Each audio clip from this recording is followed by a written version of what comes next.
Hello, everybody. My name is Franklin, and today I'm really excited to do my first ever Ask Me Anything about language learning. I've never done this before, but hey, it's good to try out new things. And so I'm open to answering any of your questions about language learning right here. Hello, language learning lover. It's nice to see you here. I see that you said estoy aquí. So I'm glad for you to be here at this live stream. So again, you can ask me anything. And I was anticipating maybe no one would come, but it's nice to see you here. And I do want to let you know as well that I do have some questions already lined up, just in case no one had any questions. But so we're going to go into this little presentation right now. It's a little different. So the first question that I want to answer is this one. This was from Quora. So I just went to Quora today and I just was looking to find some questions that people had. And so this is one question that someone had. And it said, I am quarantined for the next 6 months. With no Spanish speakers in my family, how can I go from a 1.5 in Spanish to a perfect 10 in Spanish? I am 15. So, okay, so I think the first thing we need to think about in answering this question is this whole idea of how do I become perfect in another language? I want to tell you right now, and I think most people will know this. If you've looked at First Thousand Hours, you know I am not a perfect English speaker, although I am 35 years old and I have lived in America all of my life. I've only been outside of the country probably for about I went to Antigua for about 2 weeks, and then I went to Bermuda for like about 2.5 weeks or so, and I was in Canada for like half a day. So outside of that, I've been only in the United States speaking English, but I still make mistakes. So I am not a perfect English speaker. And I think when we have the idea of this thing about I need to be perfect in what I do, you need to be perfect as much as possible. I think you want to do everything. I want to do everything for the glory of God. I believe that, we need to strive for excellence. But the problem becomes when we go to an all Spanish environment and then we try to understand what is being said, and then what happens is we might say, "Oh, I don't understand," but maybe 1 to 2 to 5%, and so then we stop doing that activity, and then we just do things that we're comfortable for, and so what happens is we put ourselves in a box instead of getting out and trying something new. For instance, right now I'm doing my first ever Ask Me Anything live stream. I've never done something like that before. I don't know how exactly it's going to go, but you learn as you go, and you should be comfortable with making mistakes. And you should actually you should be asking really not how can I get to this perfect level, but how can I make mistakes even faster? Because the people that put themselves in uncomfortable situations are going to learn more. And so that's the first thing I would say. Now I see language learning lover said, okay, so I'm going to get to your question in a second, language learning lover. What else I would say about this whole idea of getting to 1.5 to 10 is especially read and listen to things in another language. I'm sorry. I mean, read and listen to things in Spanish.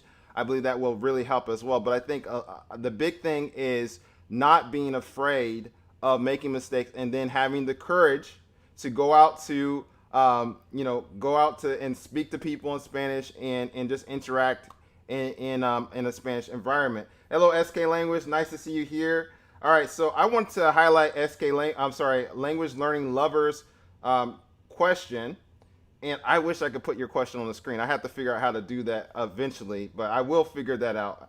Actually, I know a solution, but anyway, I'm just gonna read it. It says, "What has been your What has been your greatest challenge so far in your journey? What has been your greatest win so far?" Uh, let's see. I don't know what my greatest challenge would be. I would say probably my greatest challenge sometimes has been not thinking that I can actually attain the level of a high level in Spanish. And I'm just thankful for people that have encouraged me on my journey, like Connie, like yourself, like SK Language, and other people that have just said, "Hey, Franklin, you can go further." But I think that sometimes even though it might seem like, oh man, this guy is just keeping on going, and I am. I mean, I keep on trying to trying and striving to improve, but I think there's an internal struggle with myself to think that I can't attain a good level in Spanish. Although I think I have definitely improved. I definitely have. I talk a lot about my mistakes and all that, but I know even though I've talked a lot about mistakes, I have improved in Spanish a lot. But I would say that that would have been my greatest struggle. And then sometimes, when you're trying to start out and learning a language, people could laugh at you a little bit. I remember one time when I was talking about Spanish, they're like, "Hey Franklin, can you roll your R's?" And people were rolling their R's and all that, and I didn't even know how to do that. And so when I started the video about how to roll my R's, I mean how I learned how to roll my R's, really some of that was my experience when I just didn't know how to do it, and they were kind of teasing me and joking. I think they still wanted me to succeed in all this and things that I was doing, but at the same time, you know, I think I thrive in encouragement. I would say I thrive in when when I guess people believe in me and all that stuff, and then I'm thankful for having the encouragement of the Bible and Bible based books that can help me to see, oh yeah, you can actually go further than what you think you can do. So that's what I would say. What has been my greatest win so far? I would say just being able to not be afraid of making mistakes. I know this is like a common theme that I say. Like, for instance, I was in the all Spanish Bible study yesterday. Well, was it a Bible study? It was kind of like a Christian meeting, I guess, or whatever. And I mean, someone asked me asked me in that meeting. It was all in Spanish. People from Costa Rica, people from Dominican Republic there. Again, all native Spanish speakers. And then they asked me to read something from the Bible, like read a scripture. I'm like, oh, for me, you want me to do that? And so yeah, I did it. And then I was able to participate in one of their activities. And so I'm like, wow, I'm literally I had this idea that one day I would be actually using Spanish more and more in a real world context, and I'm actually doing that. And one thing that's just simple that I get to do basically every day now. There was a time where I was thinking, okay, some of my Bible based books or the Bible itself, I would be reading in Spanish, and I wanted to transition my habit of reading to that. And then now it's at that level where I am actually doing that. And so that's really cool for myself to have those type of wins. I've still been a little lazy, to be honest, on LinkedIn Learning, my WordPress course that I need to still do in Spanish. But even being able to do things like that in Spanish is something that I am really thankful that I can do, and it just opens up a lot of opportunities and possibilities for myself.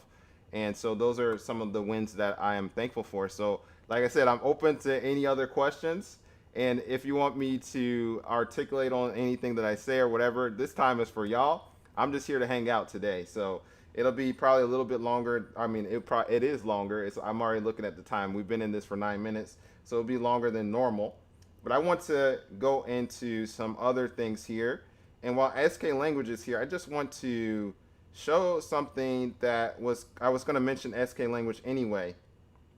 And let's see if I can find that question. Man, I just went through the whole presentation here, and I'm looking for that. It's about accents. And the funny thing, okay, here it is, because I have my glasses off to like do a nice live stream, but then it's harder for me to see. But I've compensated for that, so I mean, I'm just trying to use what I have. Okay, but here it is. It says, when people's first language is English and they learn to speak Spanish fluently, do they still have a noticeable accent? Now, I don't have SK Language's link to her video right now, but I will put it in the comments of my video. And what I'm going to do is SK Language. I don't know if you're here or not, but what I'm going to do, if I can, man, can I do this? I guess I can. I was going to try to make you a moderator so you could actually put the link in there, but I'm just having a little bit of problems with Streamlabs to be able to do that right now. But anyway, I will put a link in the description of this video. She actually was talking about an accent, and I don't think that focusing on an accent, just like SK Language was basically saying, is like the big goal to have. I mean, you could have a really nice accent in Spanish, but are you going to actually be able to use that accent all the time when you are speaking, or is it just going to be for set phrases? You could memorize set phrases and have a good accent for those set phrases, but is that going to carry on into your whole conversation that you're having? I think one thing to focus on more than having an accent is being able to use your language in a practical way. But I think we get a little bit too much caught up in an accent, and we focus on that when that detracts us from having, I think, a greater focusing on the greater use of the language itself. So to me, that's not a big deal.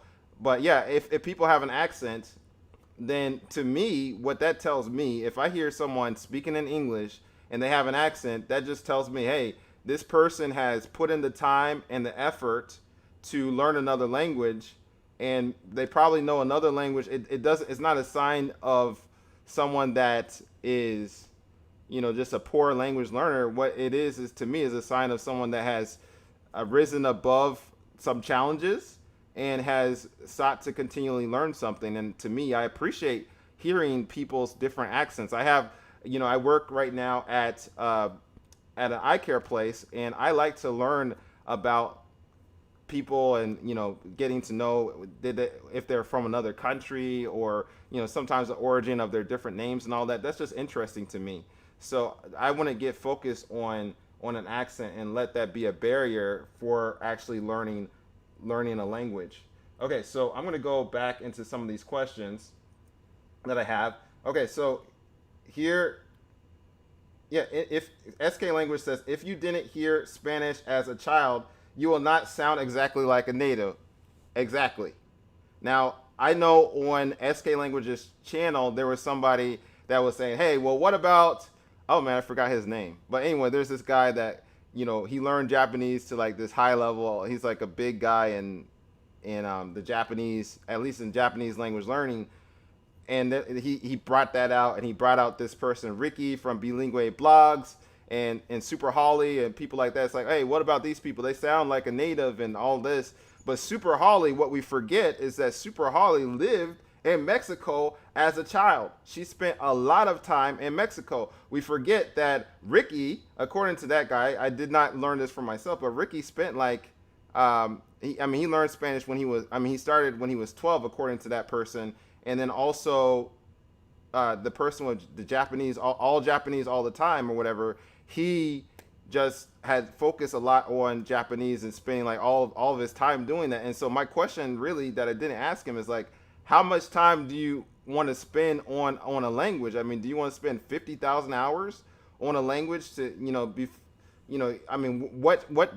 what type of expectation do you have to get to that level of sounding like a native? I mean, I would say that I'm not going to encourage people to spend that much time on a language to just sound like a native, when even if you have an accent, you still are going to be able to communicate effectively to people. And guess what? People that speak English have accents. I have an accent. I sound differently than some of my friends that are in England, even though we both speak English.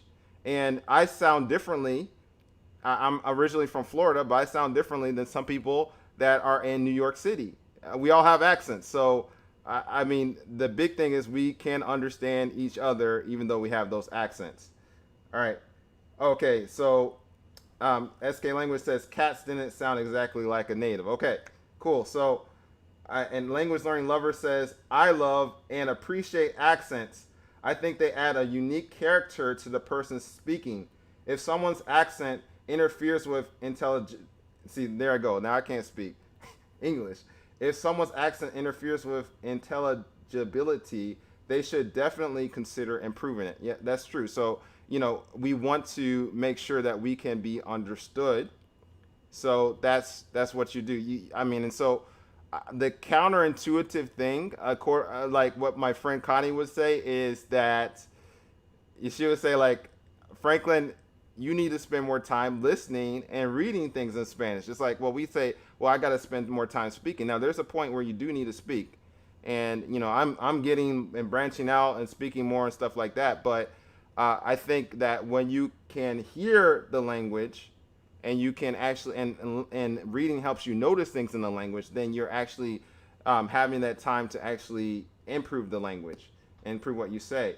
And so SK Language said, no shade, Katz was great at Japanese. It's okay to not sound native. That's why I would encourage you to watch SK Language's video. I think it's your latest video that you did, so you can go to her channel and check that out. All right, so let's go over here to this question.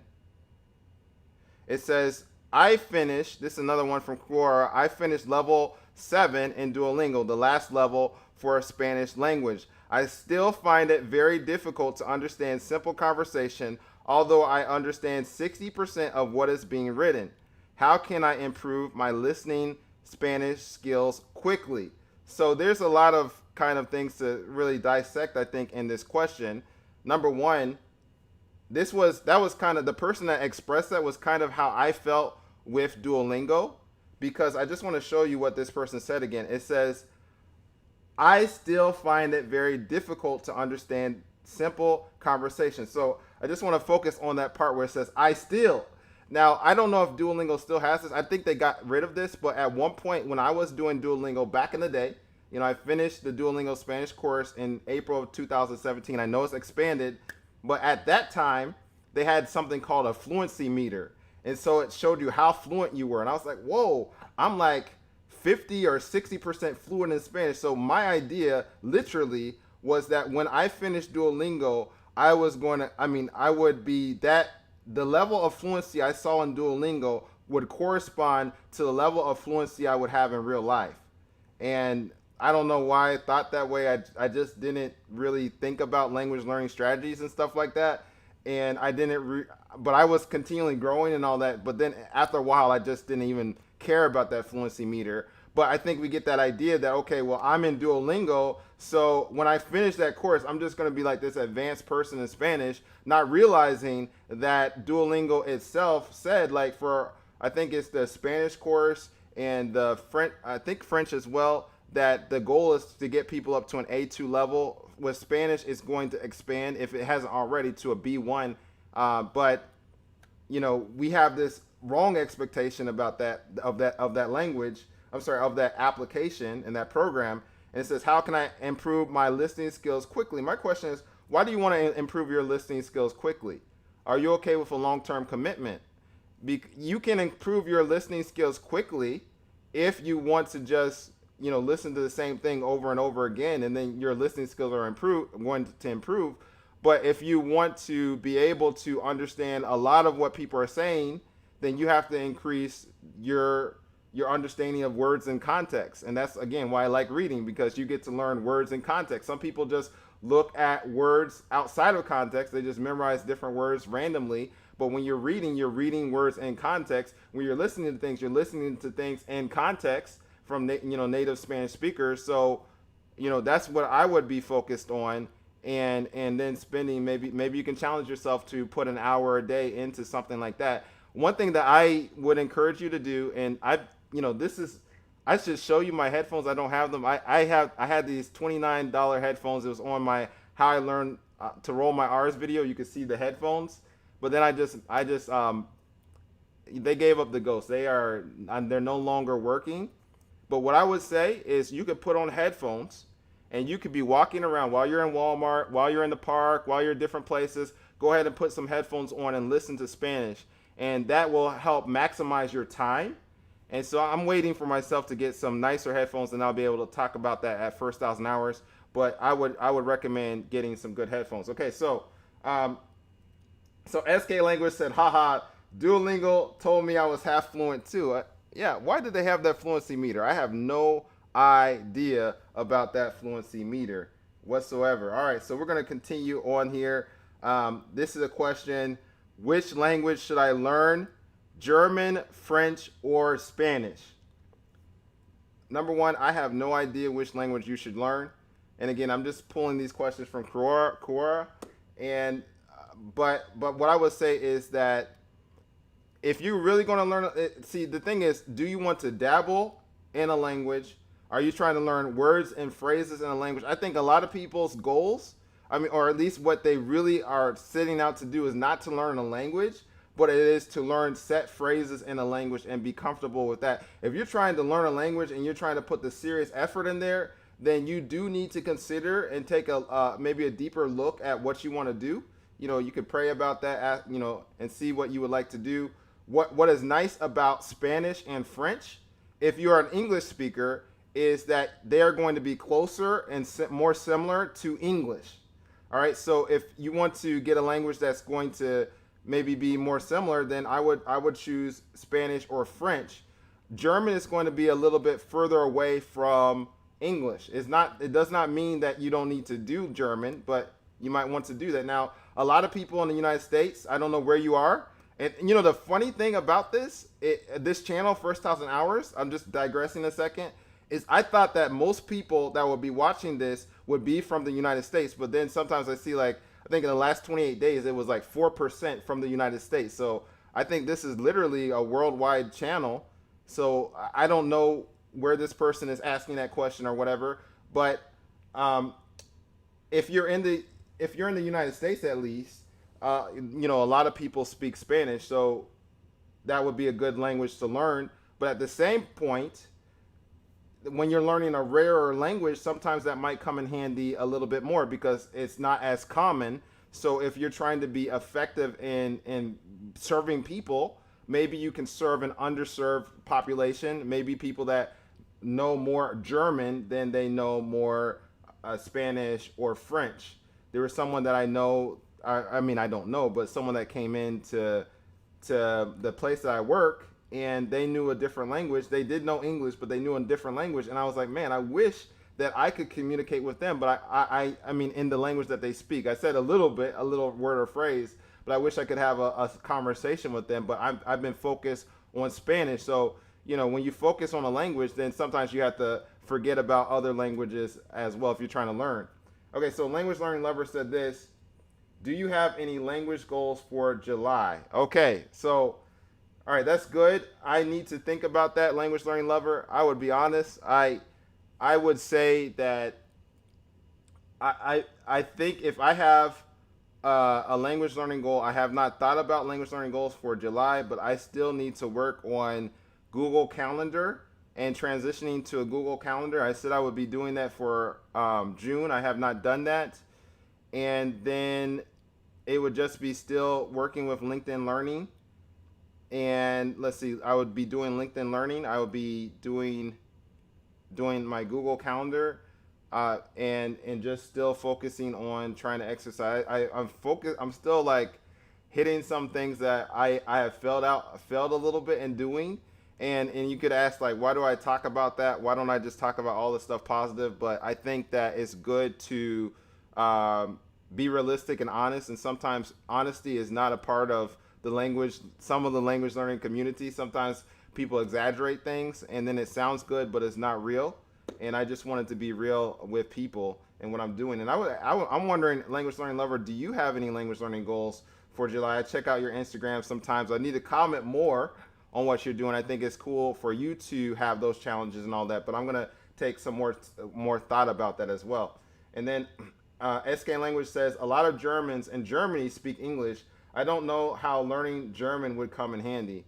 There you go. Yeah. So a lot of Germans do speak English. I think that, yeah, I'm more partial to Spanish personally. I think that would be better in the United States at least.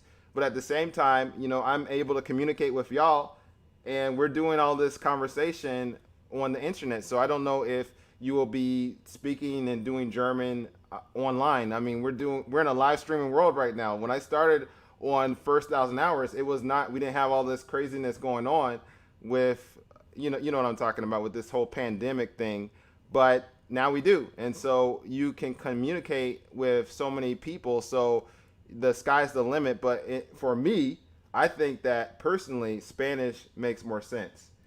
And it's more practical where we are right now. And okay, so in the future,